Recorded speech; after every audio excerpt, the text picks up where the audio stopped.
Salut la team et bienvenue sur Je Conseille. Cette fois-ci, on part dans le Japon féodal, et plus précisément à la période Momoyama au XVIe siècle, qui a vu les seigneurs de guerre nommés daimyo se combattre pour prendre le pouvoir.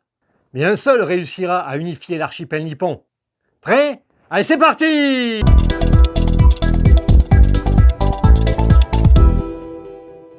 Et ce jeu, c'est Small Samurai Empire, édité par Arcona Games en 2021, puis localisé par Légion Distribution. Dans Small Samurai Empire, vous allez incarner un daimyo afin de contrôler le Japon pour devenir shogun. Pour cela, vous aurez besoin de recruter des armées de samouraïs, de collecter des ressources et de construire des châteaux pour fortifier vos positions. Il s'agit d'un jeu de programmation et de contrôle de territoire pour 1 à 4 personnes. Allez, on va voir tout ça ensemble. Et voici la table de Small Samurai Empires en configuration pour 3 daimyo. J'ai fait la mise en place comme indiqué dans le livret de règles en page 5. Et voyons les éléments du jeu.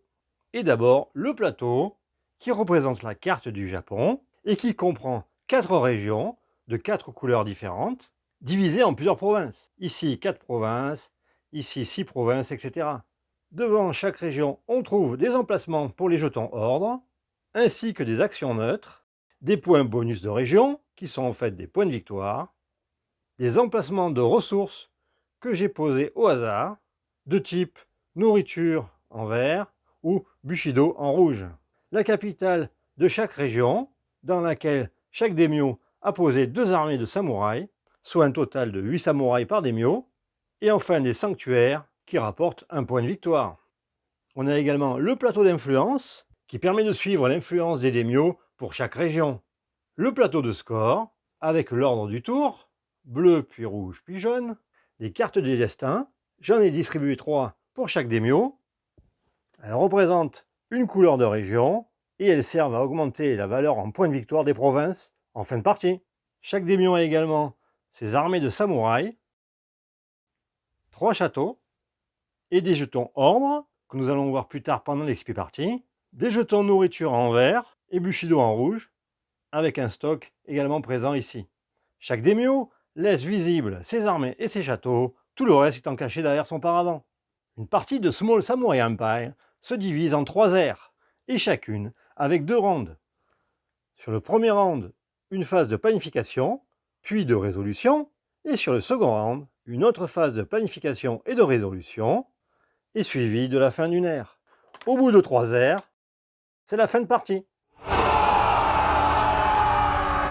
Sur la première phase de planification de chaque ère, les daimyo jouent une carte destin. Le choix de la carte va orienter l'emplacement des ordres sur cette ère, mais aussi sur le reste de la partie. Chaque daimyo choisit secrètement une carte et la pose face cachée. Ensuite, elles sont simultanément révélées.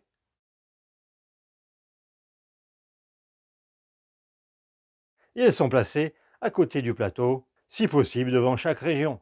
Plus une région apparaît sur les cartes du destin, et plus grande sera sa valeur lors du décompte de fin de partie. Ensuite, dans l'ordre du tour, chaque daimyo va placer un jeton ordre, jusqu'à atteindre 4 jetons, qui est le nombre autorisé lorsqu'on joue avec 3 daimyo.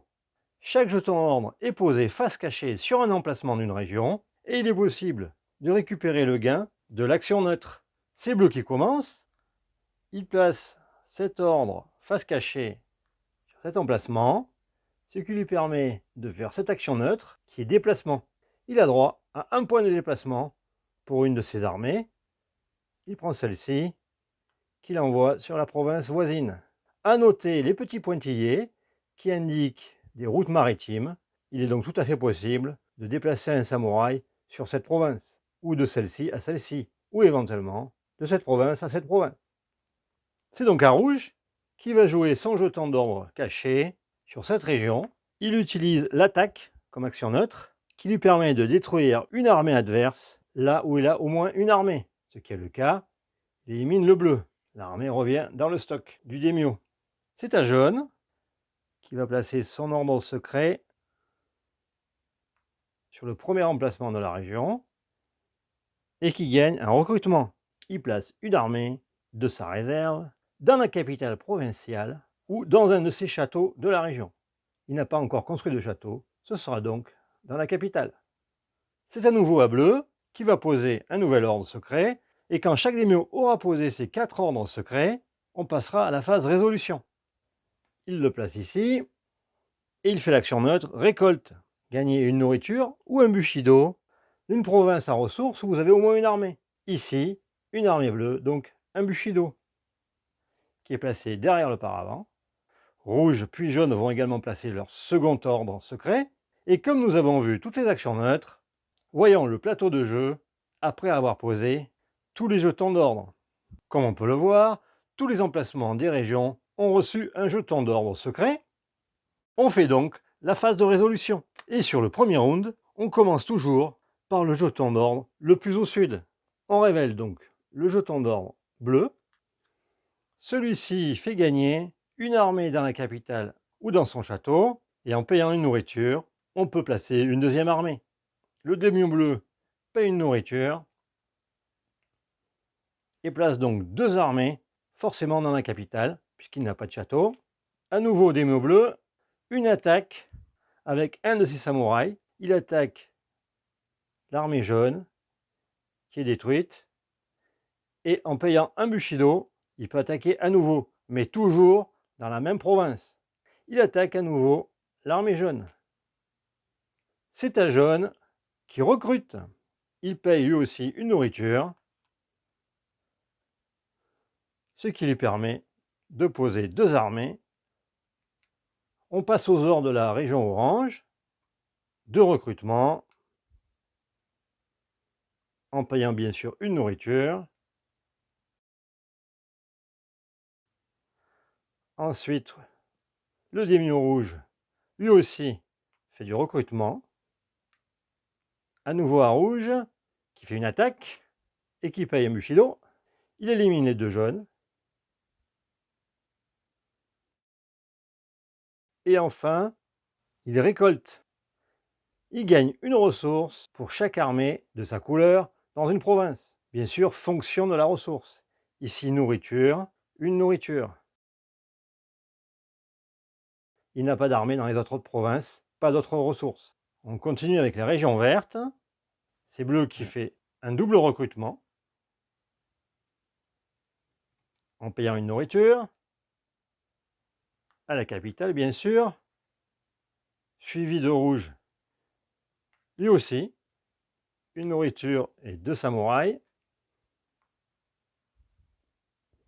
Et enfin jaune, qui fait une attaque et qui dépense un bushido pour faire 2 attaques. Une attaque sur bleu, une attaque sur rouge. Et enfin la dernière région, avec jaune, qui va faire du recrutement. Mais comme il n'a plus de nourriture, il ne peut poser qu'une seule armée. Et bleu, qui n'a plus de nourriture également, qui pose donc une seule armée. On passe ensuite au second round de l'ère. Et la phase panification est un petit peu différente. Tout d'abord, on ne place que 3 jetons d'ordre avec 3 daimyos. De plus, il est possible de recouvrir le jeton ordre d'un de vos adversaires. Ici, c'est bleu qui commence. Il pose un jeton ordre sur le jaune. Pour cela, il doit payer un bushido. Ce faisant, il n'est plus possible de recouvrir un jeton jaune pendant cette phase de panification. Attention, un daimyo ne peut pas avoir plus d'un jeton recouvert par un adversaire. C'est-à-dire que jaune ne peut plus être recouvert par un jeton rouge ni par un jeton bleu. Le daimyo bleu gagne également l'action neutre recrutement. C'est à rouge qui joue ce jeton. En effet, il est tout à fait possible de couvrir sa propre couleur et sans payer de ressources. Ce faisant, il récolte, ce sera une nourriture. C'est un jaune, il n'a pas de jeton bushido, il ne peut donc recouvrir que ses propres jetons. Ça sera ici, il gagne une armée. À bleu pour son deuxième jeton, qu'il pose sur le jeton rouge. Et comme c'est la deuxième fois qu'il recouvre un jeton adverse, il doit payer 2 bushido. Et sachez qu'un Demio ne peut recouvrir que 2 jetons au maximum à chaque ronde. Il récolte un Bushido. Et les tours s'enchaînent jusqu'à ce que les Demio aient posé leurs 3 ordres secrets. Les Demio ont placé leurs 3 ordres, on passe à la phase de résolution, et cette fois-ci, on commence à résoudre par le nord. Et les actions qui n'ont pas été recouvertes par de nouveaux jetons sont à nouveau résolues. Ici bleu, qui recrute une seule armée car il n'a pas de nourriture. On révèle jaune, qui peut faire jusqu'à 3 points de mouvement. 1, 2, 3 par exemple. Encore un jaune qui fait 2 points de mouvement, le troisième demandant un point de nourriture qu'il n'a pas.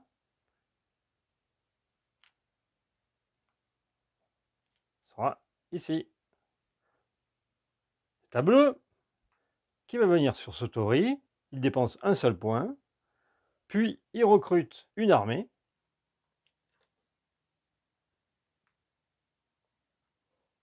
La région orange, avec rouge qui fait un déplacement jusqu'à 3 points de mouvement. 1, 2 et 3. Puis, c'est l'action construction.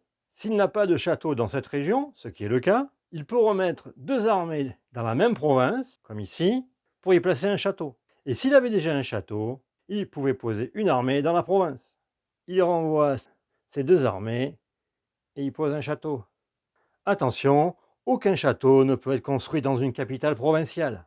Un château donne 2 de puissance à son propriétaire dans la province. De plus, un château ne peut pas être attaqué. Il n'est donc pas possible de perdre le contrôle de son château. Bien sûr, un seul château par province, et un château donne également un point d'influence lors de la fin de l'ère, que nous verrons tout à l'heure.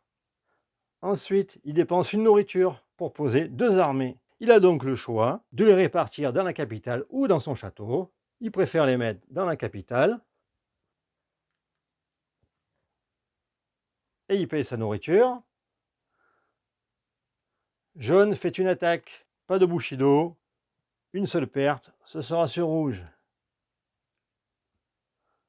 Enfin la dernière région, avec bleu qui fait également une attaque, qui dépense un point de Bushido, qui fait donc une perte sur jaune et une perte sur rouge. Une deuxième attaque, il n'a plus de point de Bushido, ce sera une seule perte sur jaune. Et enfin, il récolte. Il a une armée dans cette province et dans cette province, soit le gain d'une nourriture et d'un Bushido. Et voilà qui termine le second round. On passe à la fin de l'ère. Et on suit les étapes comme indiqué ici. Premièrement, la grande récolte. Chaque daimyo gagne une ressource pour chaque province à ressources qu'il contrôle. Un daimyo contrôle une province s'il a plus de puissance que ses adversaires. Ici, 1 point. Et je rappelle, un château vaut 2 points. Jaune gagne un Bushido. Également 2 nourritures. Bleu gagne un Bushido. Rouge gagne un Bushido, une nourriture. Et enfin, bleu gagne un Bushido, une nourriture. Ensuite, on fait le gain d'influence. Par province et par château qu'il contrôle, un daimyo avance d'un cran sur la piste d'influence de la région correspondante. Ici, jaune et bleu contrôlent une province, celle-ci étant à égalité, elle ne compte pas. Ils avancent de une case sur cette piste. Sur la région verte, jaune contrôle 3 provinces, bleu 2 et rouge 1. Sur la région orange, rouge contrôle 3 provinces. Et comme il a un château, cela lui donne +1 sur la piste d'influence, soit un total de 4. Et jaune, une seule province. Enfin, sur la région grise, bleu contrôle 3 provinces, et c'est le seul. On fait ensuite les points de bonus des régions. Le daimyo qui contrôle le plus de provinces gagne autant de points de victoire que la valeur imprimée. Et le second, la deuxième valeur. Ici, comme il y a égalité pour la première place, ils se partagent la valeur la plus basse, 1 point. Sur la région verte, jaune est premier, suivi de bleu. 3 points pour jaune, 1 point pour bleu.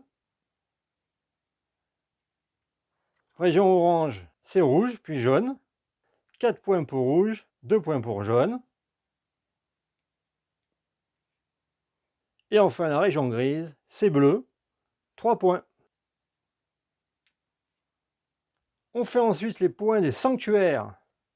1 point pour bleu, un deuxième point pour bleu, et 1 point pour jaune. Ici, pas de point, et là non plus. Chaque démio récupère ensuite ses jetons d'ordre, puis chaque démio pioche une carte de destin.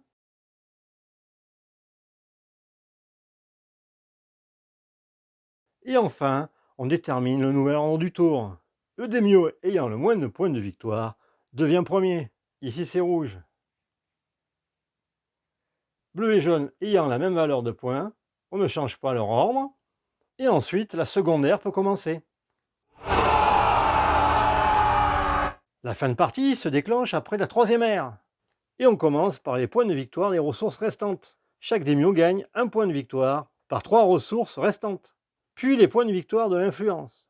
En fonction du marqueur d'influence sur le tableau, chaque démio référence son multiplicateur. Ici bleu, un multiplicateur de 3 sur la région grise, ainsi que rouge sur la région orange, jaune et x1. On fait de même pour la région verte et la région violette. Et on utilise cette valeur que l'on multiplie par le nombre de cartes de la région. 2 cartes destin de la région grise, c'est-à-dire 3 x 2, donc 6 points de victoire pour bleu. Et on fait de même pour chaque région. À l'issue du décompte, le démio qui a le plus de points de victoire qui gagne. Et en cas d'égalité, c'est celui qui a le moins d'armées sur le plateau. Si l'égalité persiste, c'est celui avec le plus de ressources en sa possession. Sinon, la victoire est partagée. Vous l'avez compris, l'ordre de résolution des jetons d'action est très important. Et il peut être intéressant de placer un jeton en première position sur une région afin de réagir en premier. Côté sud pour la première phase de résolution ou côté nord pour la seconde phase. Déplacez vos armées afin de récupérer des jetons Bushido et des jetons ressources lors de chaque récolte de fin d'ère. Ils vous seront très utiles comme vous avez pu le voir, notamment pour améliorer vos actions avec la nourriture, mais aussi pour recouvrir un jeton adverse, ainsi que lors de la résolution d'un jeton attaque. Surveillez les provinces côtières, faiblement défendues, surtout en fin de partie. Avec un déplacement maritime qui consomme une nourriture, il est possible de déplacer 2 armées d'une même province côtière vers une autre province côtière. Cela vous permettrait de prendre une majorité facilement. Enfin, ne négligez pas les régions avec des cartes destin, car comme on l'a vu, elles peuvent rapporter beaucoup de points en fin de partie. Pour cela, tentez de placer un château dès l'ère 1 ou au moins à l'ère 2 dans une région avec des cartes destin déjà présentes. De même, en fonction de vos cartes, planifiez vos actions. Ici, le démio rouge a tout intérêt à augmenter sa valeur d'influence et à jouer ces 2 cartes destin orange. Et n'oubliez pas que le château vous permet de gagner automatiquement 1 point sur la piste d'influence. Et comme je l'ai dit, ces points d'influence peuvent représenter plus de la moitié de vos points de victoire en fin de partie. Alors ne les négligez pas. Voilà, ce que j'apprécie dans Small Samurai Empire, c'est le côté planification et programmation des actions. La partie ne dure que 3 ères, il faut donc être très efficace sur chacune de ces actions. Les graphismes sont sobres sur les cartes et le plateau de jeu, et le matériel est de qualité correcte, avec une mention spéciale sur les pions armés des 4 familles qui sont tous différents. Les règles sont assez claires et ne prêtent pas à confusion.